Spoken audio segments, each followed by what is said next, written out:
Welcome, friends of Dice Never Lie. I am Jared, GM Marathustra.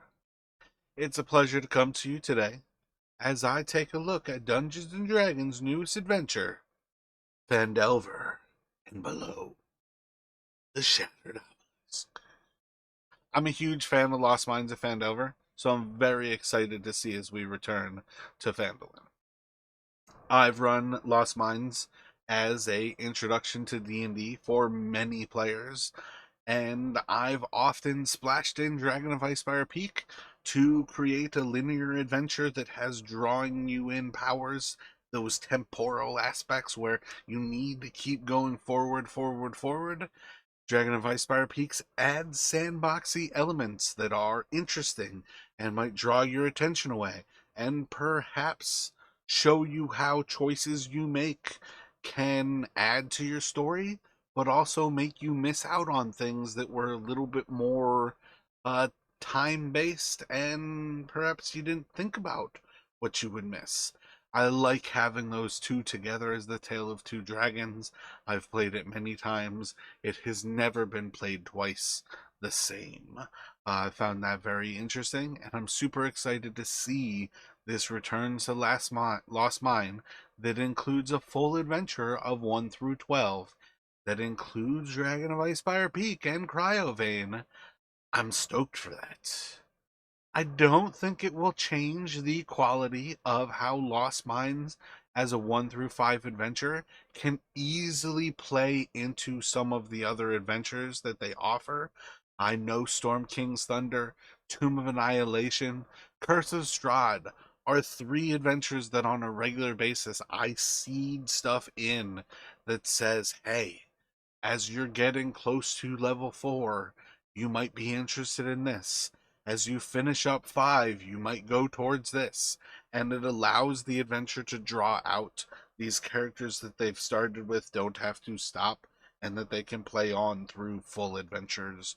Or full enough as far as D&D goes that most people stop before the teens. So most groups stop before the teens.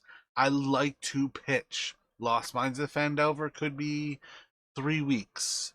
It could be 6 months. I like to pitch that 1 through 12 is a year to 2 years of play. And that's one of those things where you can start with 1 through 5. And if you want to play 6 through 12, you're like, hey, 6 months was cool. I like you all. Maybe we should play for another year.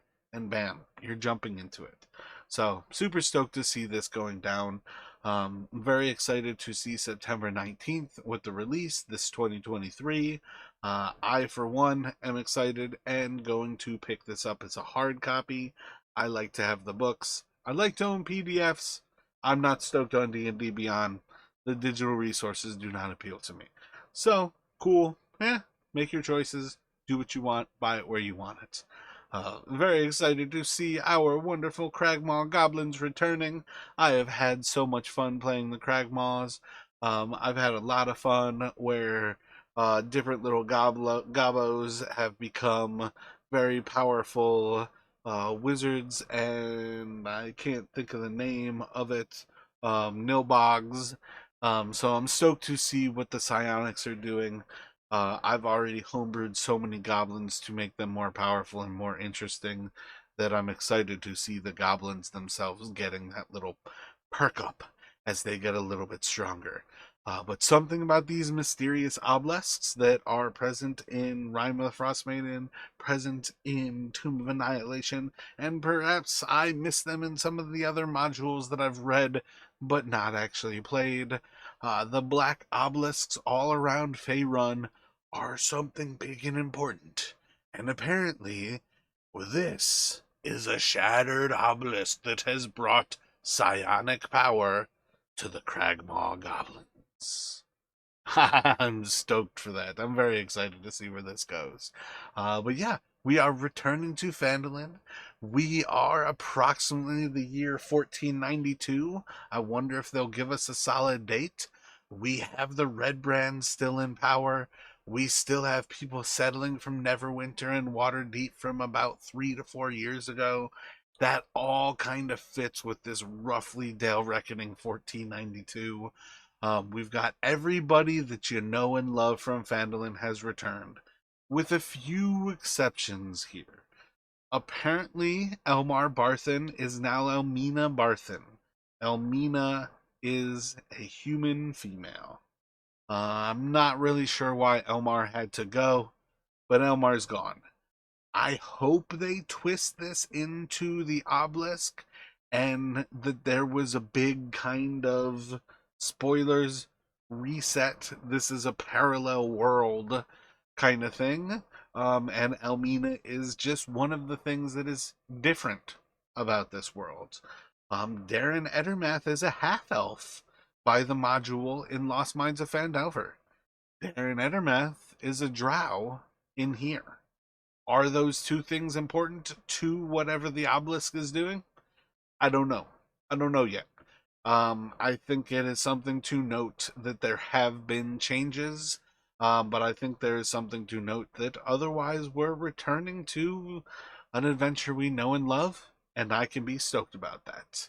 But yeah, we get to see Elmina Barthen, we get to see Darren Edermath, and all of our friends inside of Phandalin are returning. I'm super stoked. I'm stoked to go through Wave Echo Cavern every time I get there.